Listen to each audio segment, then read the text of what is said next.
Olá a todos, o meu nome é João, este é o Zé. Alô? Hoje estamos aqui para mais um ensaio sobre a cervejeira e hoje vamos falar, entre várias coisas, não é? Sobre a nova líder do Executivo Europeu, da União Europeia, e a Amazon. Amazon. A Amazon, sabes o que é a Amazon? Não é a floresta? Não é floresta? Se é a floresta amazónica? Eu conheço a selva. Ou a selva? É uma merda. Também há problemas lá agora. Olha as asneiras, menino. Eu só disse merda, merda não é mais neira. Olha as asneiras, menino. É a mesma porcaria. Ok. Está melhor assim? Para dizer asneiras, tu caiu. Ok. Eu ainda sou menor, não posso dizer. De juízo, pelo menos, ainda és menor. Juízo. Mas pronto, não sei se viste, se tens acompanhado as notícias da União Europeia. Tangencialmente. É o melhor que se pode pedir. Mas recentemente foi eleita uma nova presidente do Executivo da União Europeia. Uma ursa. Uma ursa, exatamente. Ursula von der Leyen. É a von der Leyen. Von der Leyen. E Rubin Einmann, Guten Tag. Yes, very nice. Tear down that wall. Também. Não sei mais. E Relibaditos. Não sei mais. Ok. E basicamente, não sei se sabes, mas a União Europeia é uma democracia, supostamente, não é? Não. É tudo democrata. Nem Pois. sei para que é que me vieste dizer essas coisas, sabendo tu muito bem da minha opinião. Mas devia ser. Supostamente, não é? Ela nunca foi criada para ser uma democracia. Contrário à opinião que hoje nos querem fazer passar. A União Europeia foi criada para uma coisa e uma coisa só, que era para acabar com a guerra na Europa, para impedir a Terceira Guerra Mundial. Só isso.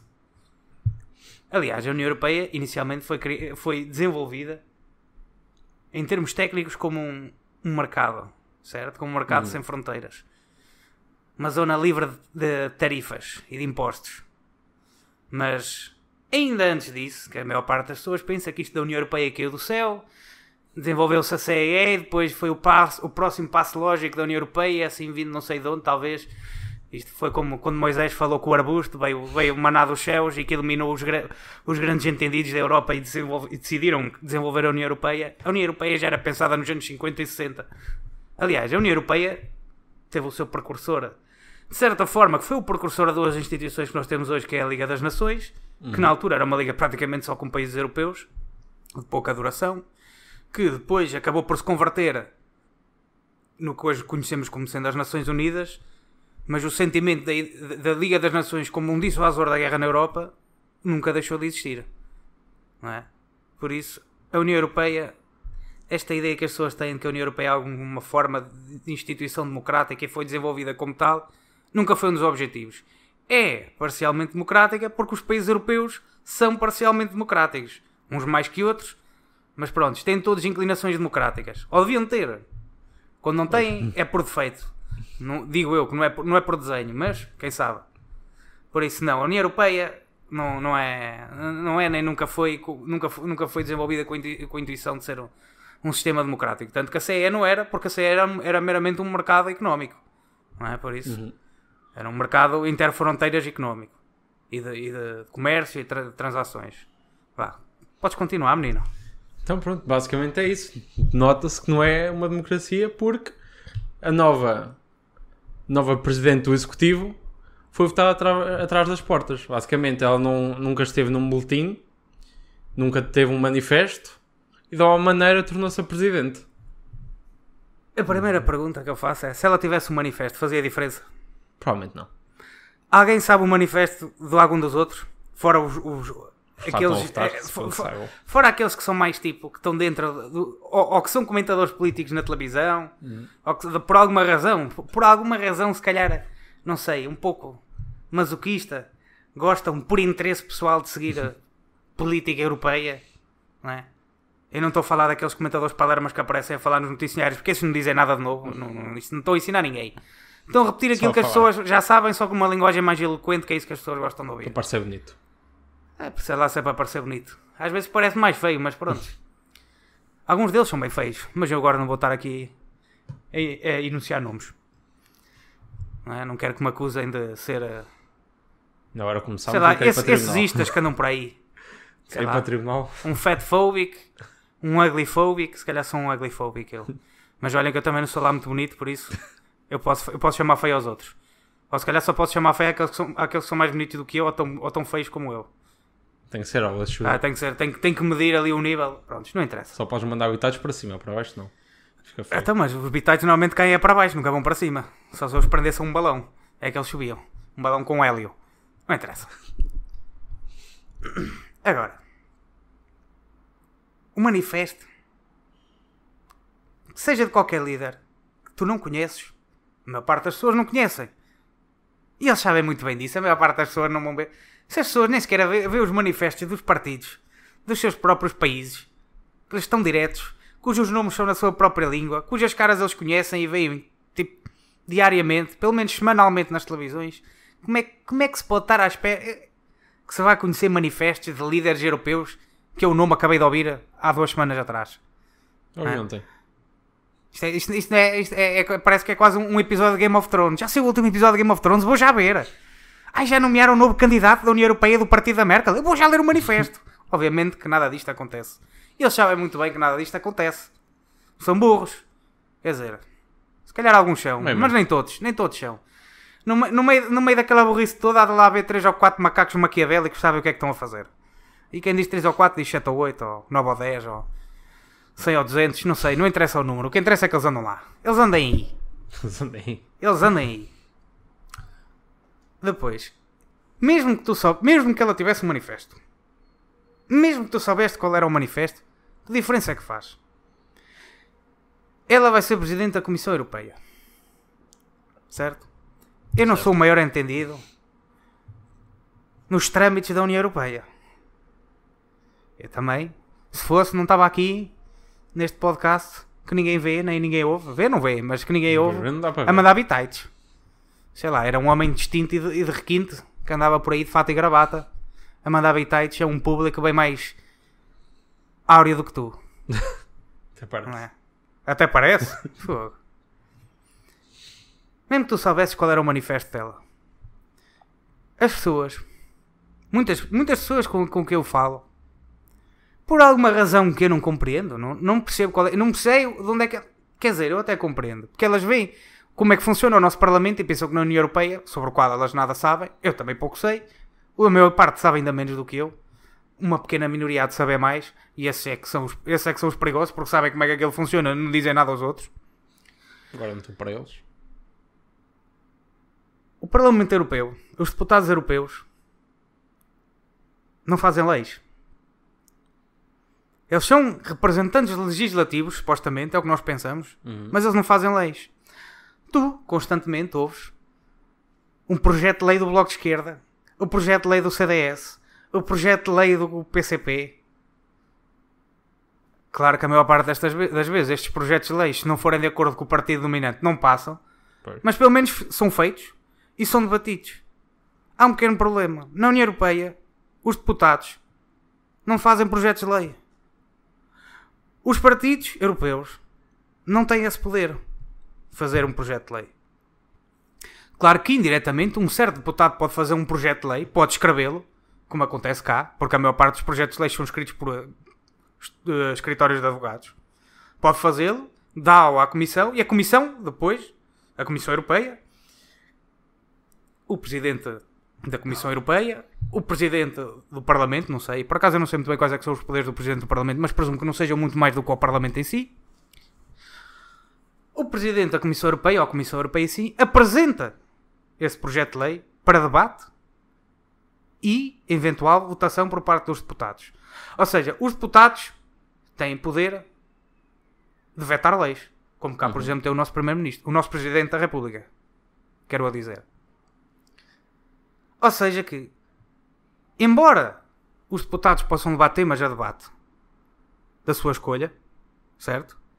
Nos temas que realmente interessam, ou seja, aqueles que vão ser convertidos em lei, estão sempre ao critério da Comissão Europeia. O que é a Comissão Europeia? Sabes? A Comissão Europeia não são... Não sei. Pois não sabes? Não a maior parte das pessoas não sabe. Eu não sei muito bem. Eu sei que andam lá o nosso Primeiro-Ministro, o nosso António Costa, vai lá. O que é que eles fazem e dizem lá? Eu não faço ideia. Eu nunca vi. É de propósito. Sabes que há uma história... Isto vai ser já a minha crítica marxista à União Europeia. Que eu não sou marxista, mas eu acho que... Mas gosto sempre de fazer uma bela crítica marxista para lembrar os meus velhos tempos. Ainda te lembras do Yanis Varoufakis, certo? O homem dos chapéus, da Valve. Da Valve, sim. O Yanis Varoufakis foi ministro da Economia do Syriza na Grécia. Sim. Quando a Grécia estava no descalabro que está, e que ainda está parcialmente. Aquilo ainda não acabou, mas pronto. E provavelmente, se calhar, ainda lá vai molhar um pezinho ou dois. Lá vai dar um pezinho de dança, é bem possível. O Yanis Varoufakis, quando foi... Eu agora não sei ao certo, porque a União Europeia tem a Comissão Europeia, que são os primeiros ministros dos Estados-membros, e depois tem uma comissão, que acho que não sei se é a Comissão Financeira Europeia, em que são os ministros das finanças, ou o equivalente, não é? Dos Estados-membros. O Varoufakis foi, parece-me a mim, tenho quase certeza que à Comissão Europeia. Se não foi à Comissão Europeia, foi à outra, mas a ideia é a mesma. Em que ele chegou lá e disse... Ele tinha aquelas suas ideias de desvalorizar isto, desvalorizar aquilo, ou investimento público. As ideias dele lá, semi-socialistas, semi-marxistas, semi o que quer que seja, não interessa. Eram as ideias que ele tinha, eram as ideias que eles apresentaram aos gregos quando os gregos votaram neles. É completamente inconsequente. Não estou aqui a fazer julgamentos políticos nem morais às ideias deles, porque não é isso que é relevante para aquilo que eu estou a tentar dizer. Ele foi lá, apresentou as ideias deles. O que é que os gajos na Comissão Europeia lhe disseram? Não, nós já temos aqui o plano. Só precisamos que tu pegues, leves, estudes e apliques lá no teu país. O plano já está feito. Podemos aqui debater aqui uns certos pontos, mais um bocadinho ali, menos um bocadinho lá, mas o plano já está feito. Ele disse, não. Eu tenho o meu plano para o qual foi votado, para o qual tenho um mandato democrático de representar, ou pelo menos de tentar lutar por ele. E eles disseram, olha, nós nem queremos ouvir nada disso. Estou a parafrasear, mas já temos aqui o plano, vamos debater o plano que nós temos para o teu país. Não é? Vamos aqui, vá, que é para tu não dizeres que não fizeste nada, que é para não ires para casa com as mãos nos bolsos, assim com o olhar cabisbaixo, como o puto que acabou de levar 2 chapadas da professora na escola. Por isso, debates aqui, estudas o nosso plano, tentas impor algumas alterações que tu queiras, com o nosso consentimento, se a gente achar que é bom, depois levas isto para casa e toca a fazer os trabalhos, ó menino. Toca a fazer os TPCs. Isto foi o que lhe aconteceu. E quando ele se rejeitou inicialmente, tanto que ele teve lá um ano. Ele não fez o mandato até ao fim, porque os gajos do Syriza simplesmente desistiram das ideias que tinham. Para bem ou para mal, se calhar ainda bem desistiram, não faço ideia, mas desistiram. Serão boas ou não? Das ideias com que foram eleitos, eles desistiram. E não foi por vontade deles, não foi... É o que eu digo, isto não foi uma iluminação divina. Que subitamente, num sonho, o primeiro-ministro de Cipras acordou, viu a luz e agora vamos acabar com estas ideias que tínhamos antes de sermos eleitos. Isto não foi o que aconteceu. Não é? Foi a Comissão Europeia que os pressionou. Tão simples quanto isso. Eles precisavam do dinheiro, a Comissão Europeia diz, vocês querem o dinheiro, fazem o que a gente manda e prontos. E eles lá acabaram por submeter. Isso é lá que mais ameaças é que foram feitas, porque normalmente uma ameaça nunca vem só. Verdade. Mas quando o Varoufakis, no meio destas negociações todas, disse algo do género. Eu também já vi, uma palestra que eu dei há algum tempo, já não me lembro muito bem disso. Muito bem, vamos debater o vosso plano. Eu só peço que haja alguma transparência naquilo que está a acontecer, que é para lá na Grécia não verem que a culpa que fui eu, não é? Que a culpa é minha, que fui eu que simplesmente cheguei aqui e que estava a mentir e que cheguei aqui e fiz tudo o que vocês queriam. Vamos de alguma forma passar isto lá para fora, seja televisionando, seja tendo um estenógrafo ou o que quer que seja que se diz hoje em dia, um gajo a escrever uma atra que depois sai para fora, uma atra, peço desculpa. E o que é que eles disseram? Não. Lembras-te do Berardo? Imagina uma sala com 20 e tal Berardos a rir-se na cara dele. Foi basicamente isto que aconteceu. Obviamente que eu estou a dar aqui umas tonalidades dramáticas para animar a história. Senão era uma história aborrecida. Mas pronto. Por palavras próximas, foi isto que aconteceu. Agora eu pergunto.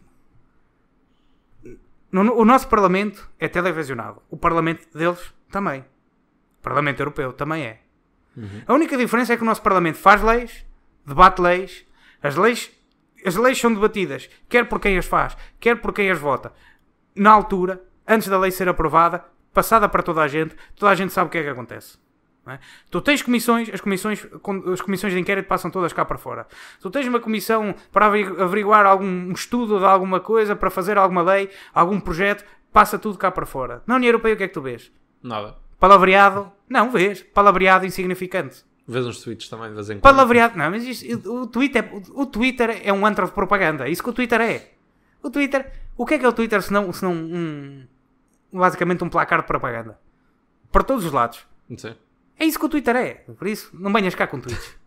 Caraca, propaganda tínhamos nós bem mais bonita na altura em que se faziam os posters. Pelo menos sempre tinham algum valor artístico. Davam algum trabalho a fazer. Isso é verdade. Agora, na União Europeia, o que é que passa cá para fora? Zero. Nos representantes que tu votas, que poder real é que eles têm? Praticamente zero. E eu vou dizer porquê praticamente zero. Porque até o único poder que eles têm, que é o poder de aprovar leis, ou não, até esse único poder que eles têm é completamente suprimido pela existência de famílias europeias. Não, pela existência das famílias políticas europeias. Agora a minha pergunta é, tu sabes que muitos... Isto é só para mostrar o quanto democrático, mesmo a nível do voto nos países dos Estados-membros da União Europeia. Sabes que um dos homens mais poderosos dentro da União Europeia, dentro do Parlamento Europeu, peço desculpa, e por consequência, se calhar, dentro da União Europeia, é um gajo holandês, como é que se chamava? Ele tinha uma cara de totó, com uns óculos, assim um penteado à tigela. Como é que o gajo se chamava? Sei. Olha que agora não tem... O gajo está bem envolvido nas eleições do Brexit. Olha, não me consigo lembrar do nome dele. Olha, procura Totó da União Europeia, vais ver quem encontras. Totó da União Europeia. Acredita. Agora, prosseguido. Tudo mal. Não interessa. Este Totó da União Europeia, cujo nome agora não me recordo, não é? Não está a aparecer. Não interessa. Não me está a aparecer. Isto é a União... olha, aparece só o bêbado. Não interessa. Lá, o Junqueira. Só aparece o bêbado. Esse é o bêbado, não é o Totó. O Totó é outro. Não interessa. Agora não me estou a lembrar do nome deles. É um gajo holandês. É um dos gajos mais poderosos que existe na União Europeia. Acho que é do partido... pertence à família centro-direita da União Europeia. Certo? Agora não sei se ele é holandês ou belga. Mas pronto, já é para aí. Vai sítios. Agora não encontro. Não interessa. Este Totó... Certo? Foi o quarto ou quinto partido com maior votação do país dele. Acho que foi o partido. Ou o segundo ou terceiro. Olha, estava ali. Olha ali. Estás a ver ali? Qual deles? Deixa eu ver se eu o vejo aí. Não estava a ver, enganei. Não interessa. Vamos seguir em frente, que isto para quem não está a ver, ou seja, toda a gente, ou seja, ninguém, porque ninguém ouviu isto, é um pouco estranho. Mas pronto. Foi... Ele é o líder da família política dele, que é a segunda ou terceira maior de centro-direita família política da União Europeia. Certo? Certo. E no entanto foi para aí o quarto ou quinto partido mais votado, não sei, pronto, foi um dos partidos menos votados no país dele. Um partido que elegeu para aí, um partido que elegeu tantos, e de um país muito mais numeroso, que mete lá muito mais deputados europeus. Sim. Foi um partido que elegeu tantos deputados europeus como o Bloco de Esquerda. Agora imagina que a Marisa Matias do Bloco de Esquerda era tipo a líder da família política do segundo maior partido da União Europeia.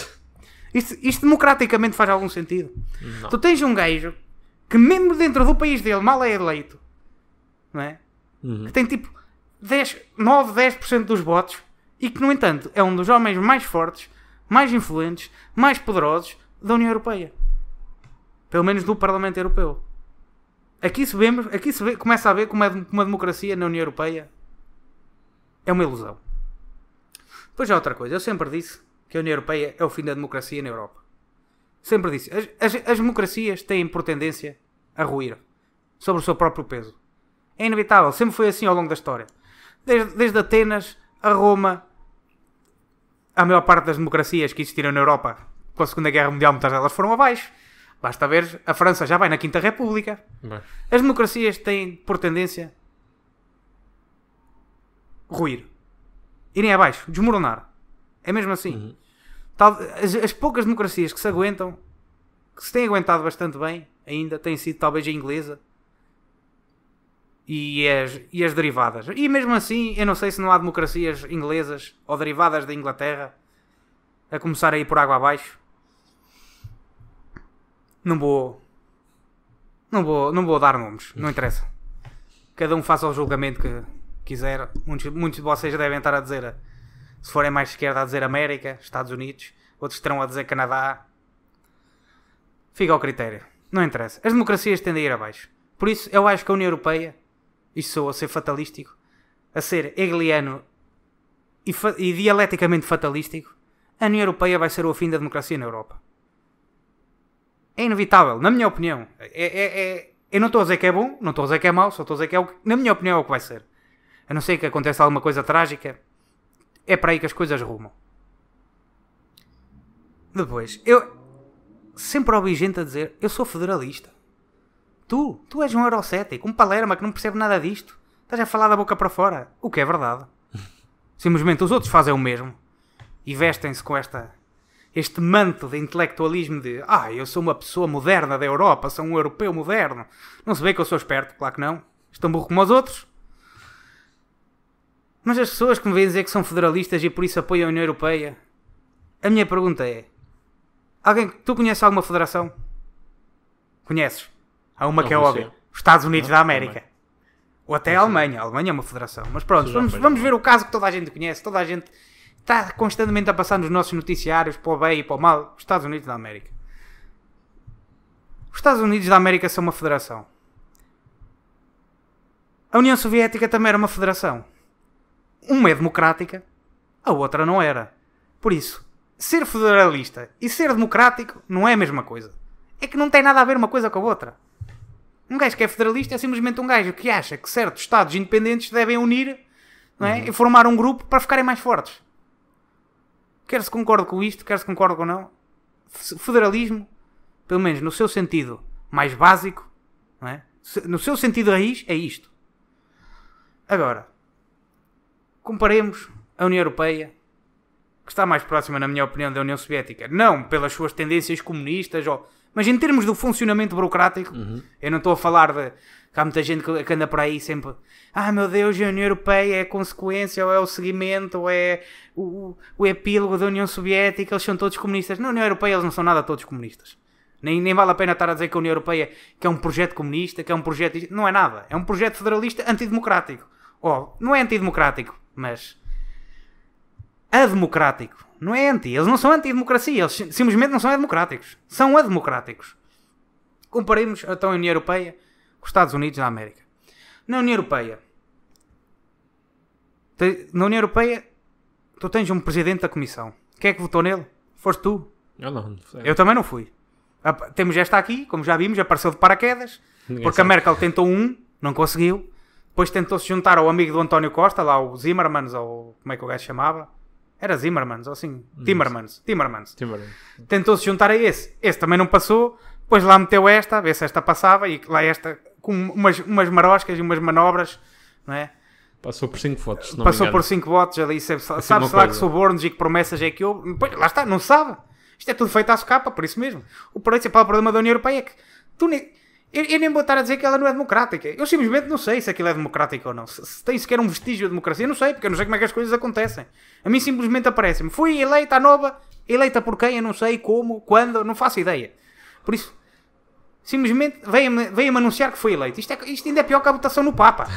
Ainda é pior. Falta o fumo também. Mas é que é isso mesmo. É que pelo menos no Papa, quando vemos o fumo negro, sabemos que eles não quiseram este gajo. Agora já sabemos que vão andar ali a conspirar uns com os outros e a tentar votar no outro. Eu com a União Europeia nem sequer isso sei, porque eu nem sequer é o que fumo vejo.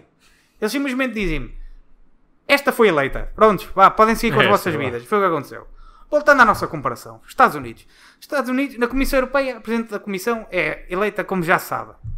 Não é? Com uma mão no bolso e com a outra a tapar os olhos. Os Estados Unidos, o Presidente é eleito por votos. Pelo voto de toda a gente. Claro que eles têm lá o colégio eleitoral, que tem as suas razões de ser, e eu não vou estar aqui a pôr em causa o colégio eleitoral, ou a compará-lo com o voto popular, a dizer qual é que é melhor, qual é que não é. Acho que ambos têm as suas vantagens e desvantagens. Mas agora, vejamos os palermas europeus, que andavam a dizer que eram todos anti-Trump, porque ser europeu é ser anti-Trump. Eu não sou pró-Trump, nem anti-Trump. O Trump não é presidente meu, não é presidente de um país meu. Eu não tenho nada a ver com isso. Eu bem sei que quando a América se constipa, nós cá apanhamos gripe, mas não há nada a fazer, seja este, seja aquele. Eu não tenho intervenção nenhuma na política europeia, nem acho que deva ter, por isso não há nada a fazer. Americana. Exatamente. Olha, viste como a boca me escapou, mas pronto. Ai. Freudiano neste momento. O presidente americano é eleito por toda a gente vota nele. O voto pode valer mais, pode valer menos, mas alguma coisa há de valer. Certo? Certo. Há sempre conspirações lá dentro dos partidos, mas em última instância as pessoas votam no presidente, que é o alto dignatário, não é dignatário, pronto, o representante superior, falando na linguagem de quem não sabe falar português, é eleito pelo povo, por toda a gente, pelo menos por quem quiser, vá. Depois, quem é que eles têm a representá-los como Estados que fazem parte de uma federação? Tem duas câmaras, tem o Senado, tem o Congresso. O Senado é votado pelo Estado todo como um só, não é? As pessoas simplesmente têm, independentemente em que cidade, em que região, em que condado, como eles chamam, do Estado em que eles vivam, todas elas votam nos senadores, na carta de senadores que têm à disposição. Aquilo, mais uma vez, há maroscas dos partidos, claro. Sempre.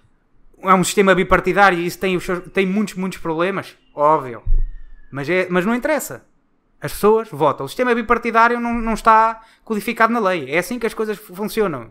E eles tentam fazer truques e manhas para que as coisas permaneçam assim, mas isso é outra coisa. Isso é problema dos americanos. Eles votam no representante a nível estatal. No representante a nível estatal. O representante que vai representar os interesses do Estado a nível federal. Assim é que estou a pôr as coisas de forma correta. Depois, a nível legislativo, como é que eles votam? Mais uma vez, cada condado tem o seu cardápio de congressistas ou de potenciais congressistas e votam neles. E estes fazem leis a nível, são eles que redigem as leis, ou pelo menos assim deveriam as coisas funcionar. Se não funcionam ou não, é defeito, não é por defeito do sistema, não é? É por abuso.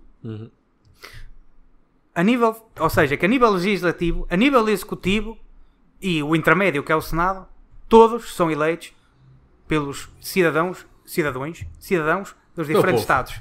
Pelo povo. Agora, vejamos no que é que eles votam mais. Eles votam em juízes. Votam em xerifes, em certos sítios. Não é? Eles até votam para eleger lá as comissões das escolas. Votam nos senados a nível estatal. Votam para os governadores. Votam para presidentes de Câmara. Na União Europeia nós votamos para quem? Agora vamos comparar então com os Estados Unidos. Votamos para os representantes internos do nosso país, certo? Presidentes de Câmara, como eles votam. Os nossos deputados, como eles têm lá os senadores a nível estatal, não é? Sim. Certo? Votamos para o nosso governo, como eles votam para um governador.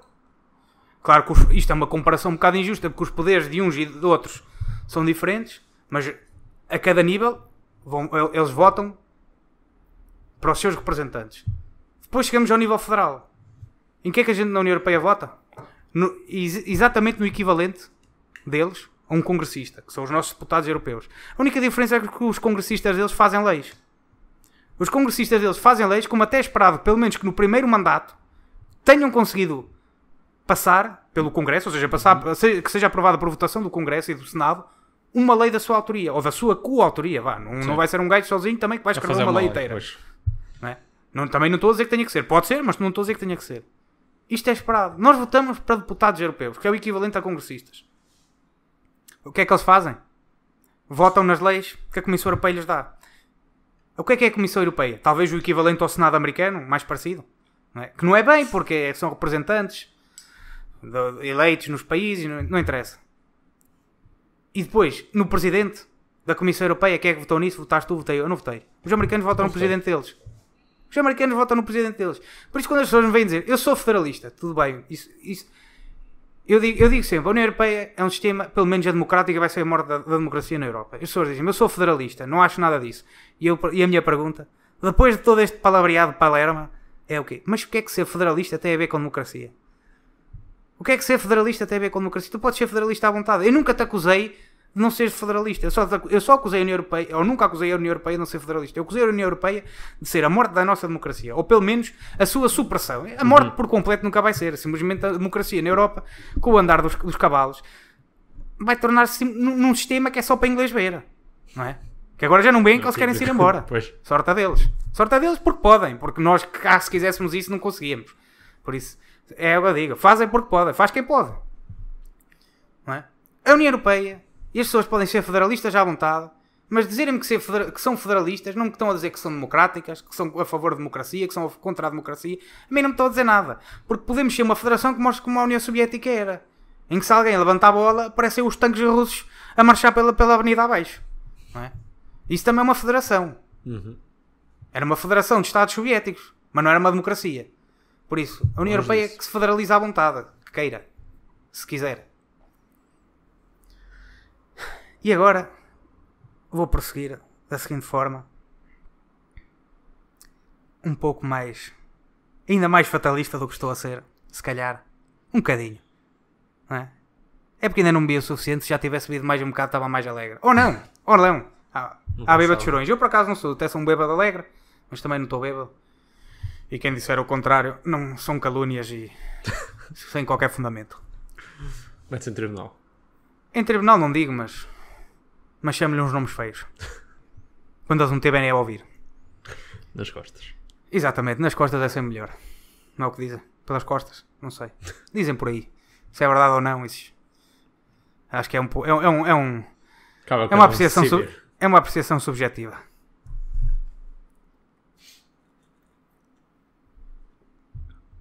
A União Europeia é uma entidade política.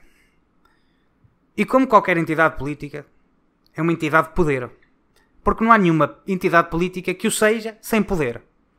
Por mais fraca que seja, por mais insignificante que seja em comparação às outras, algum poder em relação a alguma coisa ela tem que ter, que senão não era uma entidade política. Não existe política sem poder. Esse poder, ao contrário do que se calhar um Palermo com umas críticas modernas marxistas viria dizer, o poder tanto pode ser fundamentado por princípios morais, ou seja, o poder pode ser merecido, como pode ser um poder tirânico, opressivo e sem qualquer justificação. Eu estou a falar na União Europeia como uma entidade de poder, sem fazer com qualquer julgamento moral. Estou meramente a afirmar que a União Europeia é aquilo que é uma entidade política, logo uma entidade de poder. Tu sabes que os romanos, na Roma Antiga, eles tinham um deus, que acho que era Terminus, o nome dele, que era o deus das fronteiras. Isto vê-se logo que é um deus que só podia existir num império como o romano, que é um império de múltiplas nações. Que era isso que o Império Romano era. Sim. Podias ter partes do Império que eram mais romanas, ou seja, a Itália, o sul de França, a Península Ibérica, pelo menos a parte mais espanhola da Península Ibérica, que eram mais romanas. Talvez até algumas partes do Norte de África. E depois tinhas partes que eram... nada tinham a ver com Roma. Ou seja, a Grécia que acabou por tornar romana, porque os romanos acabaram por se tornar um pouco mais gregos, mas depois tinhas a Síria, tem nada a ver. Israel, que depois passou a ser Palestina, lá por causa de umas zangas, mas não interessa. Zangas históricas não são para que chamadas agora. Ou seja, o que eu quero dizer é que era um império multinacional, com culturas, o que hoje a gente chama multicultural. Eles tinham um deus das fronteiras. Os romanos, muitas vezes, contra o seu próprio interesse, acho eu, contra o seu próprio interesse direto e político, aguentavam fronteiras que eram impossíveis de aguentar. E, aliás, tentavam sempre expandi-las, quando muitas vezes não ganhavam nada com isso. Tudo bem que podia haver alguns interesses pessoais ou não, mas muitas vezes, não vou dizer muitas vezes, mas algumas vezes tu vês que eles estavam a expandir as fronteiras simplesmente por as expandir. Não era por interesse nenhum. Sim. E as pessoas pensam, isto era por orgulho, porque eles sentiam-se superiores aos outros e sentiam que deviam mandar no mundo inteiro e não sei o quê. Não. O verdadeiro, e eu acho que aqui o ponto essencial, o ponto metafísico disto é que eles expandiam o poder porque tinham o deus Terminus, que era o deus das fronteiras, e era um deus que se sentiria ofendido. Eles sentiam que estavam a ofender um deus, e eu estou a falar de um deus a sério, no qual eles acreditavam como existente, não é um deus tipo uma gente, o Zeus, o Vênus, era um deus em que eles acreditavam que existia. Eles achavam que os estavam a ofender se cedessem o mínimo de território que fosse, e se não aproveitasse todas as oportunidades para o expandir. Isto mostra uma compreensão que os romanos tinham em relação ao poder político, que a maior parte das pessoas parece que hoje esqueceu. E quando eu vejo a União Europeia, é através desta compreensão, se calhar posso estar errado, mas acho que não, que eu digo. Porque é que eu digo que a União Europeia é morta a democracia na Europa? O que eles compreendiam é que o poder político ou está a crescer ou está a diminuir. O poder político é constantemente dinâmico. As fronteiras ou crescem, neste caso fronteiras de um império político, de um poder político, ou crescem ou diminuem. Nunca estão paradas. Podem estar paradas momentaneamente durante algum tempo, mas nunca estão paradas de forma estável durante muito tempo. Crescem ou diminuem. Por isso é que eu te digo, a União Europeia ou cresce ou diminui. Tu achas que os membros da União Europeia e tu vês a maior parte das opiniões políticas da maior parte dos cidadãos europeus, não vou dizer todos, prova em contrário, é os ingleses e se calhar muitos dos países da Europa de Leste. A União Europeia vai desistir e vai diminuir? Não, parece. Não, a União Europeia só vai crescer. Porque eles sabem, como os romanos sabiam, que tinham o Deus das fronteiras, que as fronteiras ou crescem ou diminuem. Tanto se vê, quando o Império Romano deixou de crescer as fronteiras, passados uns anos, umas décadas, começaram a diminuir. Até que o Império colapsou por completo. As fronteiras ou crescem ou diminuem. E por isso é que eu digo, quando eu digo que a União Europeia vai ser a morte da democracia na Europa, isso até pode vir a ser bom para as pessoas, se calhar. Eu às vezes digo estas coisas, as pessoas pensam que eu estou a dizer que a democracia... Eu não estou a falar nem bem nem mal. Estou a falar em termos puramente filosóficos e teóricos. Porque nós podemos ter uma ditadura em que toda a gente viva à grande. As pessoas dão valor... Cada um sabe se dá valor à democracia ou não. Eu não estou aqui a julgar ninguém porque este é mais democrático que o outro. Isso deixa aos entendidos das televisões que esse gostam de tirar insultos desses. E nem sequer estou a fazer essa crítica.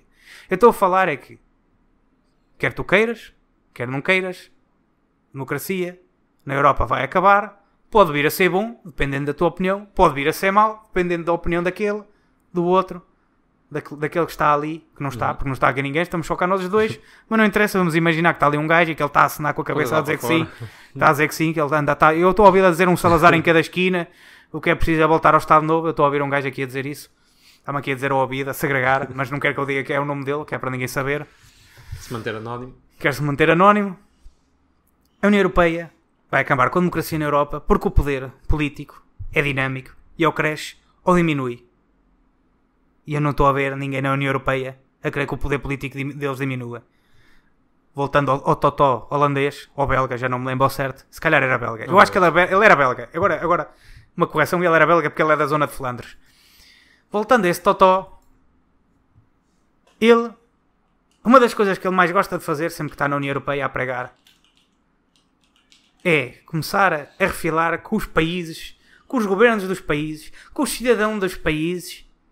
Meu Deus, porque é que eles não nos cedem mais da sua soberania? Porque se nos cedessem mais da sua soberania, nós resolvíamos os problemas todos a toda a gente e vivíamos num paraíso da terra. Até Jesus Cristo vinha cá, dizia muito bem, batia umas palmas e voltava para o céu porque não era cá mais preciso.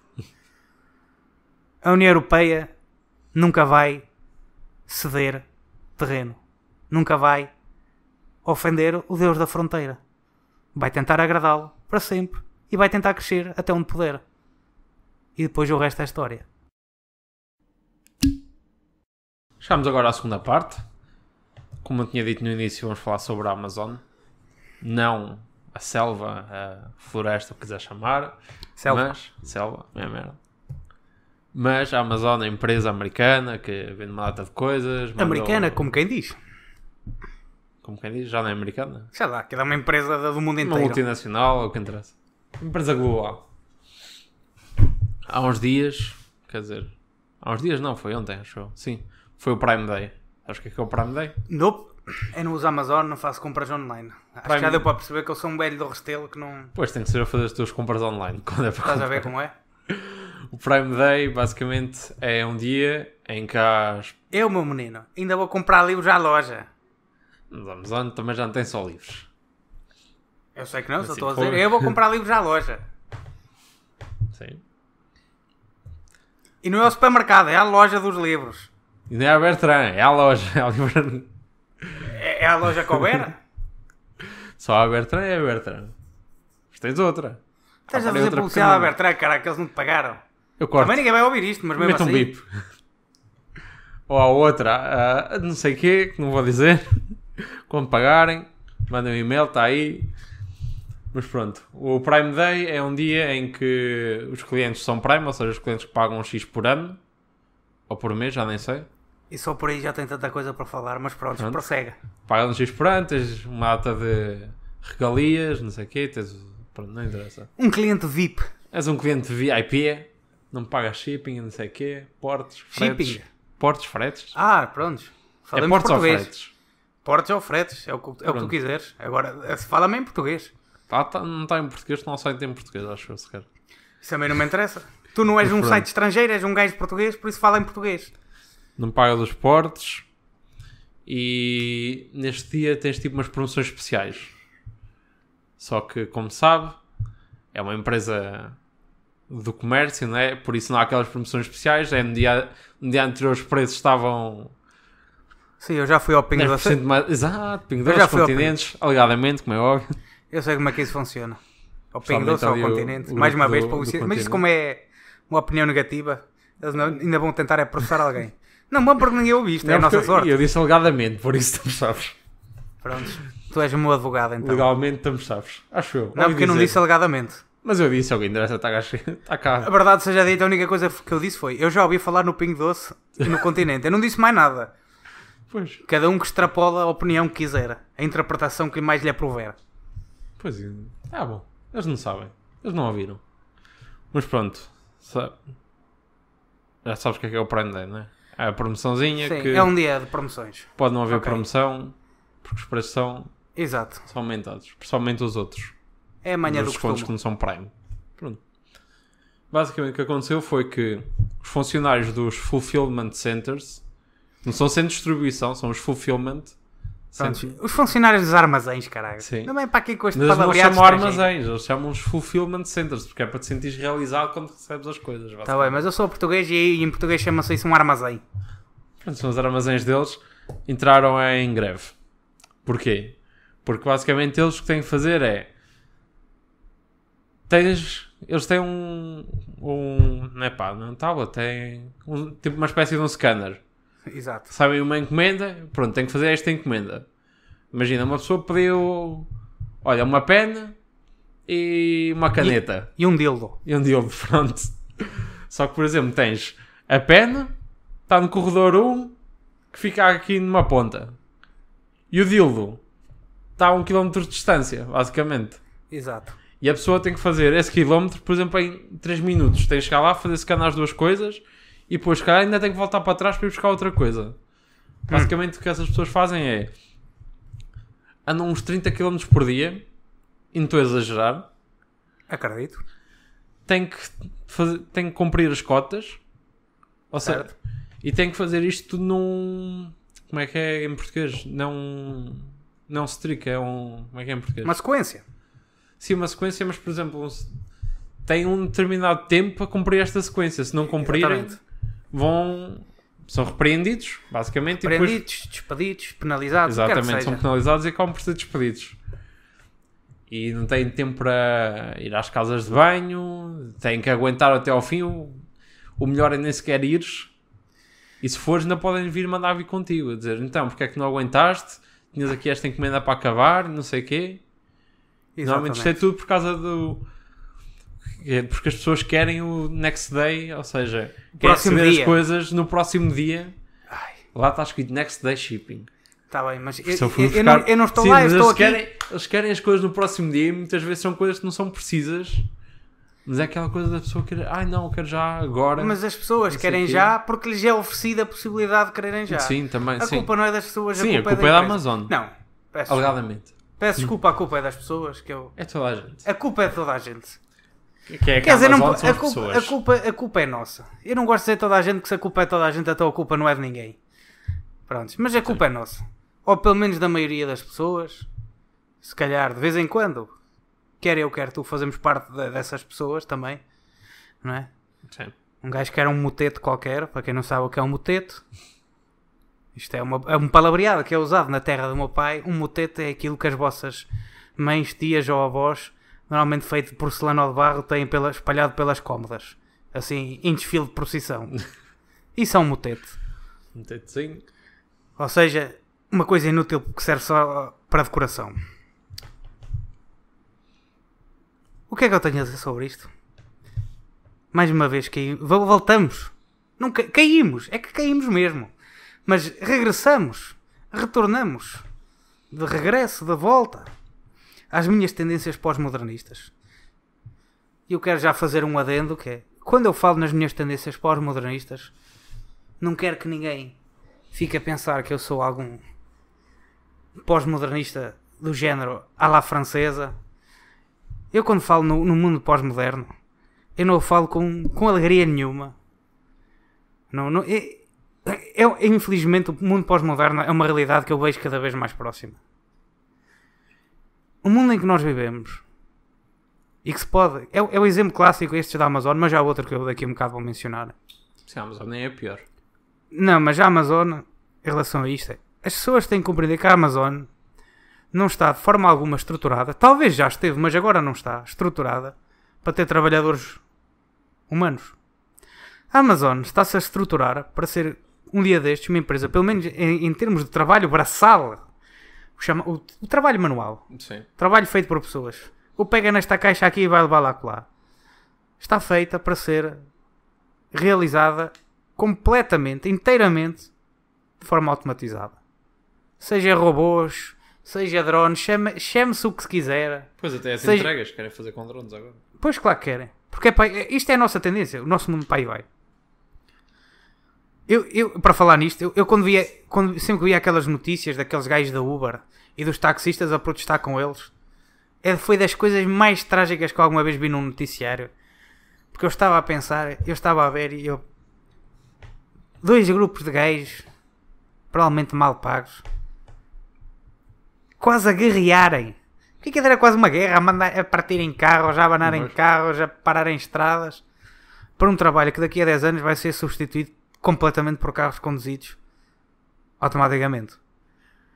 Porque como eu já disse, acho eu que disse isto já no episódio anterior, já não tenho certeza.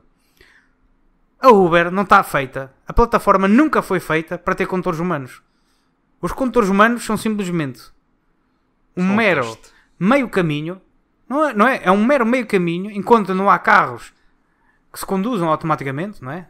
Uhum. Os chamados smart cars, não é? Digo eu isto para parecer mais inteligente que aquilo que realmente sou. Para eles poderem conquistar uma cota de mercado, porque já tem a plataforma, porque a plataforma é uma tecnologia já acessível, a plataforma da Uber. Já comprovada. É uma plataforma... Não, eu estou a falar só a nível tecnológico. É uma coisa que tecnologicamente já é possível de concretizar. Como se sabe, porque ela existe. E funciona. Ela foi desenvolvida para que um dia seja tripulada inteiramente por carros automáticos.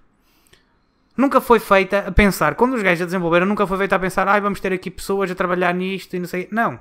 O objetivo sempre foi, vamos ter pessoas a trabalhar nisto, por enquanto, sabendo nós que a plataforma é nossa, não é das pessoas. A gente simplesmente pode chegar um dia e dizermos já não aceitamos mais ninguém. Agora temos os nossos carros automáticos. E a plataforma continua, pelo menos para o utilizador, a funcionar da mesma maneira. Funciona, é de forma muito mais rentável para a empresa. A Amazon é a mesma coisa. A Amazon é uma empresa. Quando foi criada, era uma coisa. Como ela existe hoje, as pessoas têm que perceber que os supra-sumos destas empresas estão a pensar no futuro. Ao contrário da maior parte de nós, da maior parte dos políticos, são estes gajos, normalmente, destas grandes empresas, é que estão a pensar nas grandes evoluções do futuro. E estes gajos já estão a pensar que nós temos que estabelecer as nossas práticas, habituar os nossos utilizadores a um certo nível de serviços que só vão ser realmente concretizados em pleno quando tudo isto for automatizado. Mas por enquanto temos que usar pessoas. Porque se não usarmos nós as pessoas, alguém os trabalhadores humanos, neste caso, alguém os já de usar. E nós perdemos cota de mercado. Nós saímos fora dos hábitos, das tendências dos utilizadores, dos compradores. Por isso a Amazon tem que, com estas práticas que na realidade só podem ser concretizadas plenamente por máquinas, ou seja, por sistemas automatizados, robóticos, cibernéticos, chamem-lhe o que quiserem, tem que ser por enquanto, assim um bocado em cima do joelho, feito por pessoas. E daí vemos o que vemos. Vai buscar isto ali, vai buscar isto acolá, porque aquilo, na realidade, para os gajos que geraram o sistema, é tudo um programa de computador. Eles nem lhes passa pela cabeça, tipo, se isto está muito longe ali, se isto está muito longe acolá, se a pessoa vai ter que correr 30, 40, 50 km, 60, 80, 90, seja o que seja, 3, 4, 5, 6 maratonas. Quantas sejam precisas por dia. A eles não lhes faz diferença. Eles só querem manter o sistema no limite. Ter as pessoas sempre no limite. No limite daquilo que elas são capazes. Não é? Explorar o sistema ao máximo. Para que um dia, não é? No futuro, quando consigam automatizar por completo o serviço, possam ter aquilo que elas realmente querem. Elas, estas empresas, querem que, não é? Que é máquinas a trabalhar e a fazer o trabalho como elas acham que devem ser feito nos seus planos, que nunca poderá ser feito por pessoas, a não ser que sejam biónicas, ou seja, androides ou caralho, robôs. Não é assim que as coisas vão acontecer? Hã? Com aqueles exoesqueletos, não sei se já Não, isso nunca vai ser. Isso é uma... Eu sempre vejo isso é uma palhaçada do caralho, os exoesqueletos. Isso é... velho, para que é que tu queres um exoesqueleto quando metes lá tipo um gajo à distância a trabalhar aquilo com um computador? Para que é que tu queres um exoesqueleto? Isso é dos exoesqueletos. Enfim, terá as suas utilidades, mas são utilidades nisso. Mas é isto que estas empresas são a gerar estes sistemas assim, destas entregas imediatas, destes armazéns gigantescos que têm inúmeras coisas, exatamente por causa disso. É assim que as coisas vão funcionar. Elas estão feitas, os sistemas estão a ser preparados dessa maneira. Trabalham lá pessoas, nestas condições horrendas, por enquanto. E o pior disto tudo é que as pessoas estão a trabalhar estes empregos e no futuro até vão chorar por mais.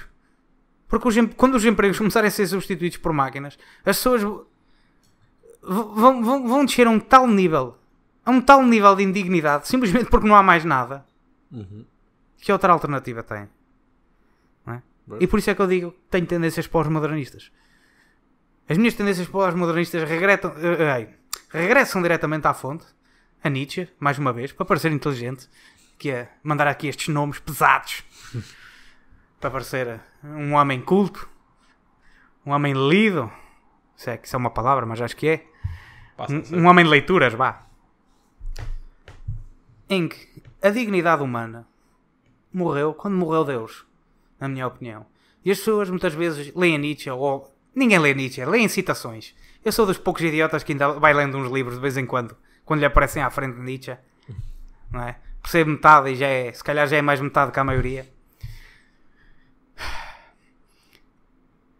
Quando morreu Deus, quando Nietzsche anunciou a morte de Deus, a maior parte das pessoas pensam: eia, morreu Deus, man. Finalmente somos livres. Eia, a religião católica, a religião cristã era tão má e não sei o quê. As pessoas esquecem-se que com a morte de Deus morreu a dignidade humana. E é o que a gente vê. Quando Nietzsche... Se tu já leste... Claro que não leste. Para que é que eu estou a fazer esta pergunta, man? Tu não leste nada, man. Para quem já leu a Genealogia da Moral, Nietzsche diz: eu estou a escrever... Espera aí, agora não sei se é a Genealogia da Moral ou se é a Vontade do Poder. É um dos dois. Que ele diz que está a escrever a história europeia errado, que estava a escrever a história do mundo, mas nem ele sabia isso, dos próximos 200 anos. A dignidade humana está em vias de extinção e as pessoas têm que compreender isso. E porquê que a dignidade humana está em vias de extinção? Porque a dignidade humana só existe quando o ser humano for necessário e útil. A partir do momento que o ser humano deixa de ser necessário e útil, deixa de ter dignidade. Porque dignidade, ao contrário daquilo que as pessoas pensam, especialmente com a morte de Deus, que tem a tendência a achar a dignidade como sendo algo inerente ao ser humano, que não existe. Dignidade é um motivo de comparação, é uma maneira como os seres humanos se veem uns aos outros. E a partir do momento que eu, como comprador, como utilizador da Amazon, prezo mais o meu dildo eletrónico carregado por USB. Eu não tenho nenhum, mas vamos fingir que temos. Claro, vamos fingir que não tens. Tem piada. Hahaha. Quando eu quero que ele chegue já amanhã, porque este é ligeiramente mais forte que o anterior,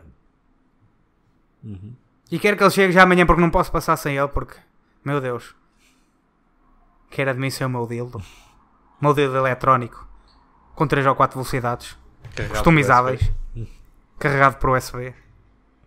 O que é que vale um ser humano? O que é que vale um ser humano? Não vale nada, eu nem o vejo. É que antigamente tu ias a uma loja. Eu ainda vou a lojas. A maior parte das pessoas ainda vão a lojas, mas cada vez menos, e a tendência é essa, é que nós vamos cada vez menos a lojas. Eu ia a uma loja presencialmente, eu via quem me estava a servir.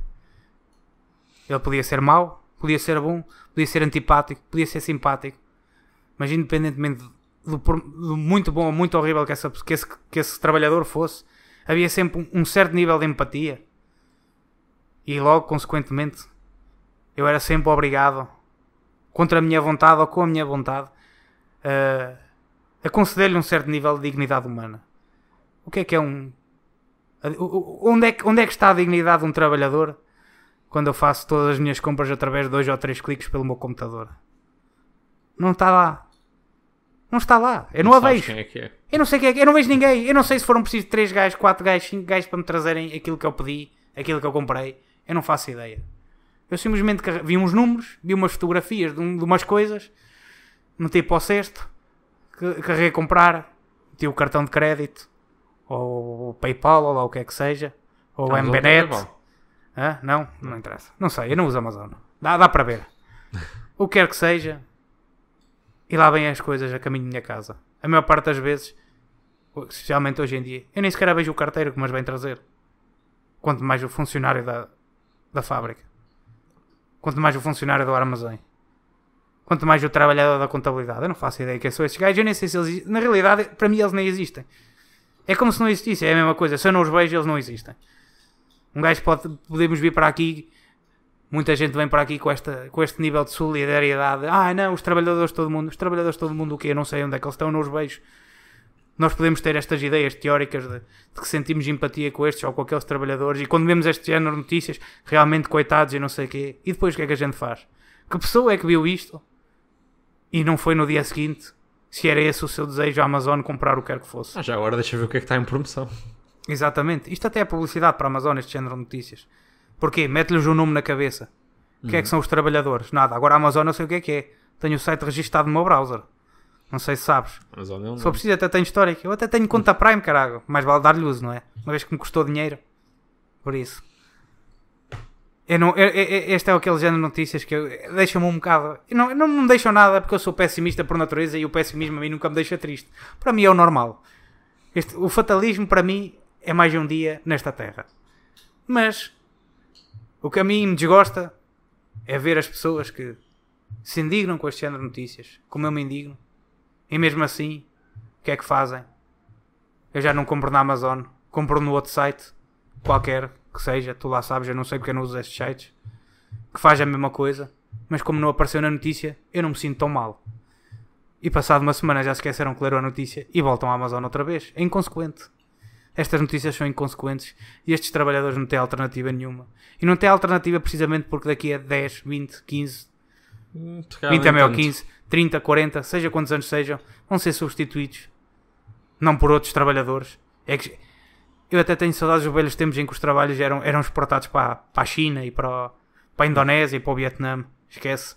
Estes dias acabaram. Porque até os vietnamitas, não é? Quando as máquinas começarem a ser baratas o suficientes, porque é aquela lei da computação, com um computador em 18 meses, ou seja, ano e meio, ou duplica a sua capacidade, não é? As características do computador, a RAM, essas coisas, as características de hardware, ou então desce para metade do preço. Nós já temos as máquinas, ou pelo menos já temos o conceito das máquinas, dos sistemas de automatização.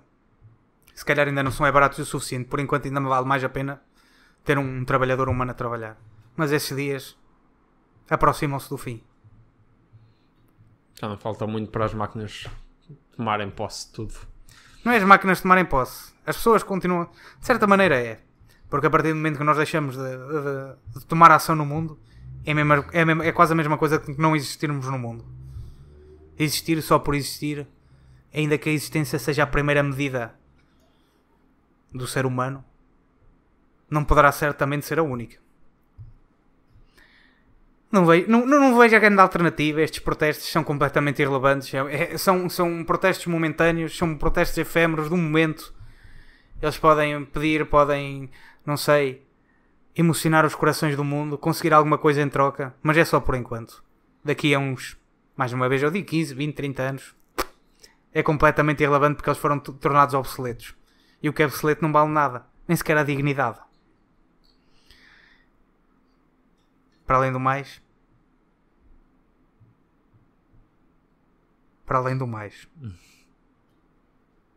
E sendo ainda mais pessimista. E abordar um tema assim um pouco... tangencial a este, mas um pouco distante. Que agora me fez lembrar. Ele nem tem nada a ver com isto, mas fez-me lembrar agora. Sabe uma coisa que me sempre irritou e que é um entrave, muitas vezes, à luta destes trabalhadores. Deste género de trabalhadores braçais. O chamado, o operário, a classe operária. Há uma coisa que sempre me irritou. Eu vou contar isto uma vez, quando eu estava na universidade, a escolher o meu tema. O tema do meu projeto, para acabar o curso. Eu lembro-me de uma vez... Lembro-me, não. Aconteceu isto e eu lembro-me que isso aconteceu. Não foi uma vez, foi aquela vez. Quando estávamos a escolher os temas, escolhemos à vez, para a ordem das notas e não sei o quê. Eu, como aluno mediano que sou, escolhi a meio. Entretanto, vieram outros atrás de mim, não interessa. O professor, quando terminou a nota... quando terminou a escolha, quero dizer. Começou a falar daquilo que nós deveríamos fazer. E começou com basicamente ideias deste género de... e tal, vocês, isto não é só chegar aqui e fazer umas experiências e tirar uns registros, vocês têm que tirar conclusões, têm que tirar não sei quê. Porque isto com inteligência artificial, nos dias modernos, isto de fazer experiências, qualquer gajo faz. Isto vai ser tudo substituído. Vocês têm é que saber tirar conclusões, saber interpretar os dados, que gerar novas ideias. E eu fico-me. Realmente, que chance é que têm as classes que estão a ser substituídas quando esta é a mentalidade dos futuros líderes do país? Dos futuros licenciados, dos futuros entendidos do nosso país é: olha, eu aprendi a fazer isto, tu não, olha, eu safei-me, agora a ti, a inteligência artificial e a automatização te roubou o teu emprego, problema teu, safa-te. E o que é de ainda mais trágico nisto tudo, o que eu acho que é mesmo, é a tragédia. Eu tenho uma queda para a tragédia, logo se vê. Vê-se logo que eu tenho uma queda para a tragédia. Mas o verdadeiramente trágico nisto tudo é que até estes idiotas que pensam que vão tirar as suas mega interpretações fantásticas, absolutamente inovadoras, mesmo eles vão ser substituídos mais cedo ou mais tarde.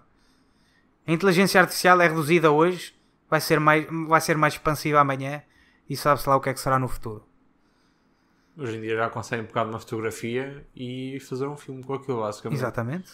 Certamente. Imagem a mexer. Certamente que não fará tudo. Mas o problema não é o tudo que me incomoda, é o quase tudo, que é o que ela vai conseguir fazer, é o que a automatização vai conseguir fazer. E por isso eu digo que será que caminhamos para o fim da dignidade humana. Quando Deus morreu, foi a sentença ditada. Ninguém está a salvo, meu menino. Ninguém está a salvo. Mais cedo ou mais tarde, somos todos obsoletos. E assim chegamos ao fim deste segundo ensaio, ou mais um ensaio, como queiram. Para a semana a mais, não se esqueçam de... ainda não há nada. Queria meter um Instagram ou assim, mas tenho tido uns problemas. Mas sigam o podcast aqui, Spotify, aqui não, pois não sei onde é que estão a ouvir, não é? Mas... Isto aqui é como quando estão a fazer obras nas estradas, está em obras. Está em obras ainda. Está lá um sinal de está em obras. Não dá para passar, tem que ir fazer o desvio. Mas, que é? Podbean, peço desculpa, Spotify e iTunes. Por enquanto é onde estamos. Por enquanto, qualquer dia conquistamos o mundo. Nunca sabe. Queria meter no Spotify. No Spotify não. Mas pronto, é isso. E até à próxima. Tchau. Adiós.